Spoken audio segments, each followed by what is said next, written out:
तास होत आले.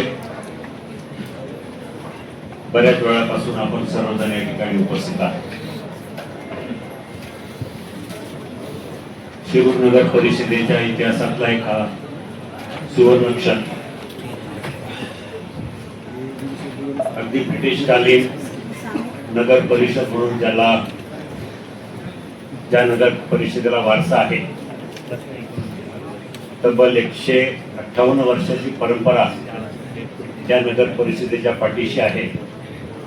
असा गौरवशाली इतिहास असणारी ही नगर परिषद आणि या नगर परिषदेच्या नगराध्यक्षपदी निवडून आलेल्या सौ ऐश्वर्याताई अभिजित पाचरणे या नवनिर्वाचित नगराध्यक्षा यांचा पदग्रहण समारंभ आज अतिशय उत्साहामध्ये आणि खेळीमेळीच्या वातावरणामध्ये संपन्न झाला. प्रत्येकाच्या आयुष्यामध्ये निवडून आल्यानंतर अशा प्रकारचा समारंभ हा खूप मोठा आणि आगळा वेगळा प्रसंग असतो. मी लोकसभेमध्ये 3 वेळा खासदार म्हणून काम केलं. पहिल्यांदा खेड लोकसभा मतदारसंघाचा खासदार होतो 2004 साली. त्यावेळेला मावळ, मुळशी, भोर, वेल्हा, खेड, आंबेगाव, जुन्नर असे तालुके माझ्या मतदारसंघात. पण प्रत्येक वेळेला आम्हाला प्रत्येक खासदाराला शपथ घ्यावी लागायची. त्या प्रसंगाची आठवण झाली.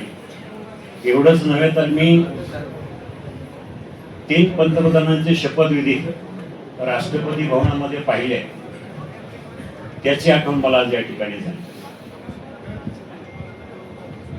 खरं म्हणजे सर्व पक्ष आणि त्यांच्याबरोबर निवडून आलेले सर्व 24 नगरसेवक, नगरसेविका यांचं मनपूर्वक अभिनंदन करतो आणि त्यांना शुभेच्छा देतो की येणारी 5 वर्ष तुम्हाला या शहराचा कायापालट करायचा, या शहराचा रचनाबद्ध पद्धतीने विकास करायचा. कारण हल्लीच्या राजकारणामध्ये निवडून आलेल्या लोकांचं विकासाचं राजकारण वेगळं असतं, परंतु शिरूर शहराला एक आगळा वेगळा चांगला इतिहास आहे. मी पाहिला या ठिकाणी चांगलं नेतृत्व होऊन गेले. शेखभाई पठाण असतील, आमचे रसिक भाऊ असतील, प्रकाश शेठ असतील, या सगळी मंडळींनी एक चांगल्या प्रकारचा कारभार या शहरामध्ये केला.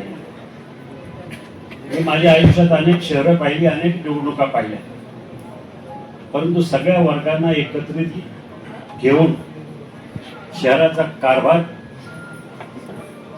हाकण्याचं काम आपण सगळ्या मंडळींनी या पूर्वी काळामध्ये केलेलं आहे. हे शहर त्या बऱ्याचशा वेगवेगळ्या स्पेशालिटी आहेत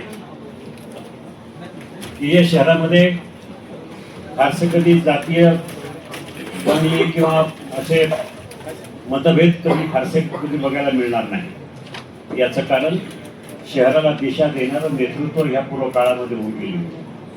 म्हणून तुमच्यावर जबाबदारी आहे, ऐश्वर्या आणि तुमचे सगळे सहकार्य. या शहराची परंपरा तुम्हाला अशी पुढं न्यायची आहे. आणि आता मी जास्त वेळ बोलणार नाही, कारण आता बराचसा उशीर झालेला आहे. पण सगळ्यांनी पाळा की आता येणाऱ्या 5 वर्षामध्ये आम्हाला काय करायचं. आपली पहिली बैठक होईल 15 दिवसामध्ये, 20 दिवसामध्ये, किंवा जेव्हा असेल कलेक्टर ठरवतील किंवा नगराध्यक्ष ठरवतील. मला वाटतं पहिली बैठक नगराध्यक्षांच्या अधिकारानं किंवा त्यांच्या परिप्रमाणे पहिली बैठक असते.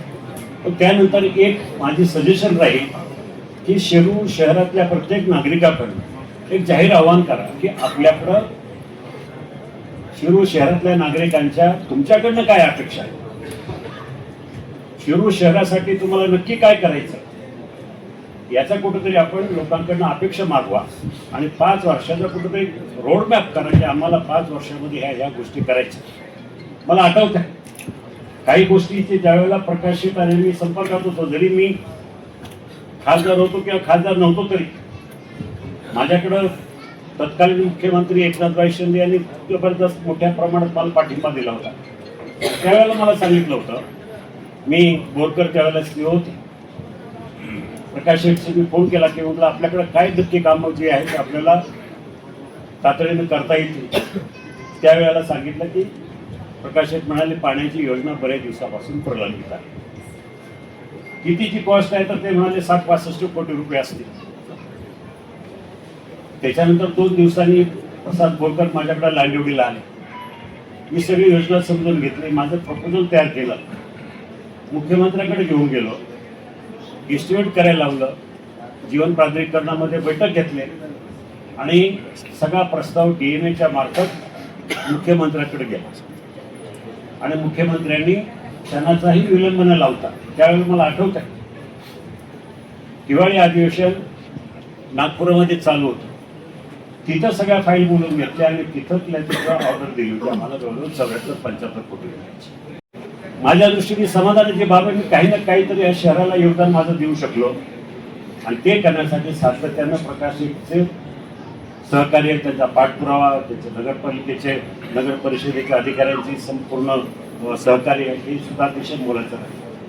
मग जशी जसे निधी उपलब्ध होत गेला त्यावेळेला तसं लाटेआळीची शाळा, त्याला खूप मोठा इतिहास आहे, खूप मोठा वारसा त्या शाळेला, त्यासाठी 4-5 कोटी रुपयाचा निधी आपण देऊ शकलो, बाकी छोटे मोठे रस्ते देऊ शकलो. पण हे सगळं करत असताना आपल्याला या पुढच्या काळामध्ये बघायचं आता नक्की काय शहराच्या दृष्टीनं पाण्याची योजना वर्ष 6 महिन्यांमध्ये कार्यान्वित झाली पाहिजे. ती स्वच्छ मुबलक पाणी या शहराला मिळालं पाहिजे, प्रत्येक घरात मुबलक पाणी मिळालं पाहिजे, हा आपला पहिला अजेंडा असला पाहिजे सर्व नगरसेवकांचा आणि सगळ्या नगराध्यक्षांचा. त्याच्यानंतर रस्त्याची अवस्था सुद्धा बघितलंय, बऱ्याचशा ठिकाणी रस्त्याची अवस्था अतिशय दुरावस्था झाली, अवस्थाच नाही म्हणता ना, दुरावस्था झालेली आहे. मी सुद्धा बराचसा निधी टाकला, परंतु ते रस्ते सुद्धा आता बरोबर राहिलेले नाही आहेत. त्यासाठी आपल्याला काय करता येईल का? दुर्दैवानं हल्ली कंत्राटदारीमध्ये खूप मोठ्या प्रमाणात स्पर्धा असतात. रस्त्याचं जे काही कोटेशन असतं त्या कोटेशनमध्ये नाही म्हटलं तरी 25% 30% मिळून लोक जातात आणि त्यामुळं कामाचा दर्जा अतिशय वाईट पद्धतीचा होतो आणि त्यामुळं ही जीवघेणी स्पर्धा जी आहे आणि त्यासाठी कुठेतरी याला आळा बसला पाहिजे. जिल्ह्याचे पालकमंत्री आदरणीय अजितदादा पवारांनी थोड्याफार उपाययोजना DPDCच्या फंडाच्या माध्यमातून राबवलेल्या आहेत. या सगळ्या गोष्टी आपल्याला करायला पाहिजे. अनेक कामाच्यासाठी पूर्वीचा निधी मिळायचा आणि आताचा जो निधी मिळतो त्याच्यामध्ये खूप मोठ्या प्रमाणामध्ये ज्याची ताकद आहे तेवढा निधी आपल्याला आणता येईल, हे मी बघितलं आहे. आज योगायोगाने आपल्या सगळ्यांना सांगायला मला आनंद वाटतो की आपले सन्माननीय आमदार माऊली आबा कटके, एक माझा साधा कार्यकर्ता 10-15 वर्षापूर्वी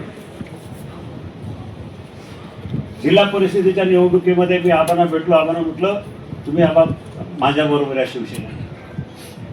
आबांनी शिवसेनेमध्ये प्रवेश केला आणि इतकं मनापासून काम करणारा, कष्ट करणारा कार्यकर्ता मी पहिल्यांदा आयुष्यात बघितला माऊली आबाच्या रूपात. त्यावेळेला शिवसेनांची एकत्र होते. जिल्हा परिषदेला उमेदवारी दिली वाघोली गटातून आणि त्यावेळेला महाराष्ट्रात संपूर्ण पश्चिम महाराष्ट्रामध्ये सर्वाधिक जास्त मताच्या रेकॉर्डनं माऊली आबा निवडून आले. यावेळेला सुद्धा त्याच्यानंतर 2 पक्ष झाले शिवसेनेचे. मी शिंदे साहेबांबरोबर गेले. आबाला म्हटलं आबा चला बरोबर. आबा म्हणाले नाही दादा तुम्ही पुढे जा, मी आहे तिथंच राहतो. जरी आम्ही दोन्ही वेगळ्या पक्षात असलो तरी आबाचे माझे जवळजवळ रोजच संबंध असेल. रोज काही ना काहीतरी फोन असायचा, कामाच्या संदर्भात असेल, दौऱ्याच्या संदर्भात असेल, कुठं निधी टाकायचा असेल, त्या संदर्भामध्ये आमचे संबंध चांगले राहतील. यावेळेला मला सांगायला म्हणजे राजकीय व्यासपीठ नाही आहे, पण मला दोन्ही उपमुख्यमंत्र्यांनी विचारलं, एकनाथ शिंदेने विचारलं की मला शिरूरसाठी कोण उमेदवार आपल्याकडे चांगला मिळेल. मी सांगितलं आमच्याकडं मला जर विचारच करायचा झाला तर माऊली आबा कटके त्यांचा विचार करा. माऊली आबांना त्यांनी बोलून घेतलं, त्यांची चर्चा झाली. अजितदादांनी मला विचारलं की इथं कोण उमेदवार दिला पाहिजे. त्यांनी म्हटलं माऊली आबा कटके उमेदवारी द्या. अशा प्रकारे ज्यावेळेला उमेदवारी दिली आणि पुन्हा एकदा शिरूर हवेली किंवा शिरूर तालुक्याच्या इतिहासामध्ये सर्वाधिक जास्त मताच्या आघाडीने माऊली आबाप्रमाणे तालुक्याची बांधणी, मतदारसंघाची बांधणी रचना कशी करावी ती माऊली आबांना करताना मी सगळ्यांना ही निवडणुकीच्या वेळेला मला तर फार जास्त येता आलं नाही या शिरूर नगर परिषदेच्या निवडणुकीच्या प्रचाराला, 2-3 वेळा येऊ शकलो इथं. पण त्यावेळेला मी पाहिलं तर माऊली आबा मुक्कामी शिरूर शहरामध्ये आणि कार्यकर्त्यांना ताकद देणारा आमदार कसा असावा हेच माऊली आबाच्या माध्यमातून. आणि म्हणून त्यांच्याकडनं जी काय आपल्याला मदत लागेल शिरूर शहराच्या विकासासाठी, तो विकास करताना प्रकाश तुम्ही इलेक्शनमध्ये लक्ष घातलं नाही ठीक आहे, पण आता शिरूर शहराचा 5 वर्षाचा रोडमॅप कसा करायचा हे तयार करण्यासाठी त्यांच्या नगराध्यक्षाला तुम्ही सहकार्य करावं.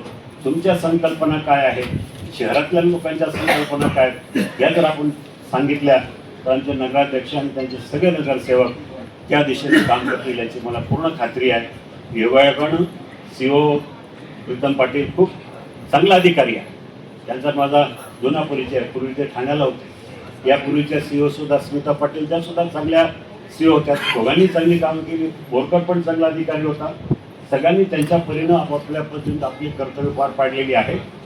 आपण शिरूर शहरामध्ये काही काही गोष्टी जर आपल्याला करता आल्या, SRAचे जर प्रकल्प राबवता आले, लोकांना चांगली घरं देता आली, म्हाडाच्या माध्यमातून माझा सुद्धा प्रयत्न चालू आहे. आपल्या शिरूर शहरामध्ये नाही म्हटलं तर 300-400-500 घराच्या आसपास आपण एक प्रकल्प उभा करतोय. कदाचित त्याला येणाऱ्या 2-3 महिन्यामध्ये मान्यता मिळाली तर हायवेला लागून म्हाडाची आमची 4 एकर जागा आहे, त्याच्यामध्ये 400-500 फ्लॅटचं काम आपण हाती घेतलेलं आहे. त्याचा प्रोजेक्ट रिपोर्ट तयार आहे.